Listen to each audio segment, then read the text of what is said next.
एक छोटे से गांव के गरीब परिवार में एक नन्हे बच्चे का जन्म हुआ। माता पिता की आंखों में हजारों सपने थे। उन्होंने नाम रखा रामलाल। उन्हें पूरा यकीन था कि उनका ये बेटा एक दिन उनका नाम रोशन करेगा। रामलाल बचपन से ही बड़ा सरल था। चाहे सुख हो या दुख, उसकी जुबान पर हमेशा भगवान का नाम रहता था। वक्त बीता, रामलाल बड़ा होकर एक मेहनती किसान बना।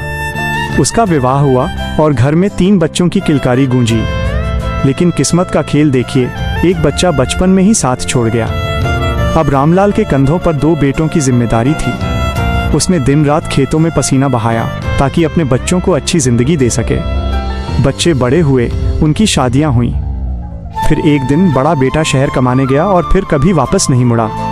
कुछ समय बाद छोटा बेटा भी अपनी पत्नी और बच्चों को लेकर शहर चला गया।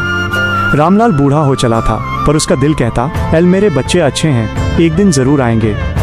लेकिन साल बीत गए, कोई नहीं आया। उसकी पत्नी बच्चों की याद में फूट फूट कर रोती रहती और एक सुबह वो भी इस दुनिया को अलविदा कह गई। अब रामलाल उस सूने घर में बिल्कुल अकेला था। एक दिन टूटकर उसने भगवान से सवाल किया, हे प्रभु, मेरी क्या खता थी? सब मुझे छोड़कर क्यों चले गए? तभी आसमान में बिजली कड़की और भगवान ने दर्शन दिए। ईश्वर बोले, रामलाल, तूने मुझे नहीं भुलाया तो मैं तुझे कैसे भूल सकता हूँ? तू कर्म कर और बाकी सब मुझ पर छोड़ दो। आने वाले कुछ दशकों में इस पृथ्वी का तापमान बढ़ने वाला है। मनुष्यों के कुकर्मों से उनका जीवन इस पृथ्वी पे बहुत कष्टकारक होने वाला है। तुमसे जितना हो सके उतना पेड़ लगाओ, अपने खाली खेतों में भी पेड़ लगा।